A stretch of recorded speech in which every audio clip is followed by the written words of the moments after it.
Higher studies के लिए Indian students की पसंद के मामले में पीछे खिसकता जा रहा है। पिछले साल हुए खालिस्तानी विवाद ने भारत और कनाडा के रिश्तों पर भी असर डाला है। भारत की सख्ती का नतीजा ये भी हुआ कि कनाडा में पढ़ाई के लिए पहले की तुलना में काफी कम भारतीय छात्रों ने आवेदन किया। कनाडाई यूनिवर्सिटीज में पढ़ने वाले इंटरनेशनल छात्रों में बड़ी संख्या में भारतीय हैं। इतनी बड़ी संख्या में छात्रों के जाने से कनाडा की आर्थिक स्थिति मजबूत होती है, जो भारत से विवाद के बाद जाहिर तौर पर प्रभावित हुई है। इसके अलावा भी कई कारण हैं जो आने वाले वक्त में कनाडा में इंटरनेशनल स्टूडेंट्स की संख्या में गिरावट की वजह बन सकते हैं। नमस्कार, मेरा नाम है मेघना सचदेवा। आप मुझे देख रहे हैं लोकमत हिंदी पर। भारतीय छात्रों का कनाडा से मोहभंग होने के पीछे कई कारण हैं, लेकिन सबसे प्रमुख है हाल में हुआ भारत कनाडा विवाद। कनाडा में सिख अलगाववादी नेता हरदीप सिंह निज्जर की हत्या के बाद उपजे तनाव के चलते कनाडा के 41 राजनयिकों को भारत छोड़ना पड़ा है। इसके बाद से भारतीय स्टूडेंट्स के कनाडा में पढ़ने जाने के लिए आवेदन और उन्हें मिलने वाले परमिट में भी काफी कमी आई है। अब वहां जाने की प्रोसेस पहले से भी ज्यादा कठिन हो गई है। इसके चलते स्टूडेंट्स अप्लाई करने से कतरा रहे हैं। एक रिपोर्ट के मुताबिक अंतरराष्ट्रीय छात्रों ने 2022 में कनाडाई इकोनॉमी को $22.3 बिलियन का योगदान दिया और 2022 में कनाडा में 3,70,000 से ज्यादा नौकरियों का समर्थन किया। भारतीय छात्र कनाडाई अर्थव्यवस्था में महत्वपूर्ण योगदान देने वाले समूह में सबसे आगे हैं, लेकिन इंडियन स्टूडेंट्स के कम आवेदन के पीछे कुछ और वजहें भी हैं।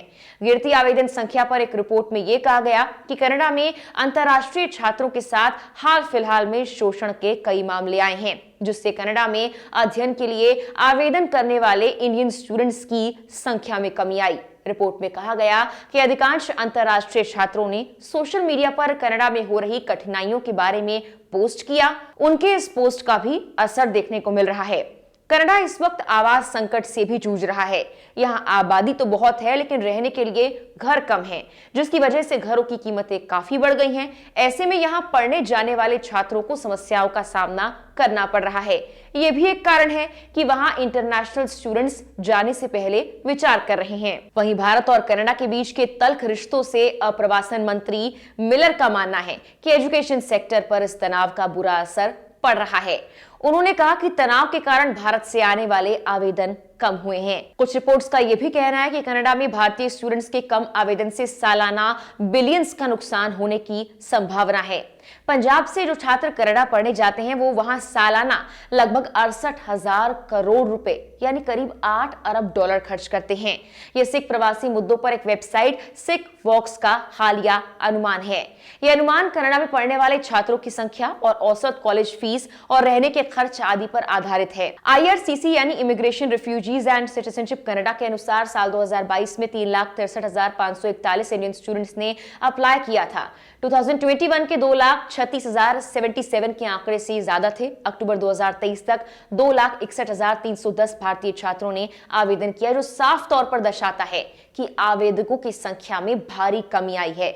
दिलचस्प बात यह है कि कोविड-19 महामारी के दौरान भी भारतीय छात्र के आवेदनों में इतनी बड़ी संख्या में गिरावट नहीं दर्ज की गई थी। 2022 में कनाडा ने 5.5 लाख अंतर्राष्ट्रीय छात्रों को प्रवेश दिया, जिनमें से 40% यानी कि 2.26 लाख इंडिया से आए थे और 3.2 लाख भारतीय स्टूडेंट्स वीजा पर कनाडा में रह रहे हैं। यानी कि बड़ी संख्या में भारतीय छात्र ही कनाडा की इकोनॉमी को आगे बढ़ाते हैं।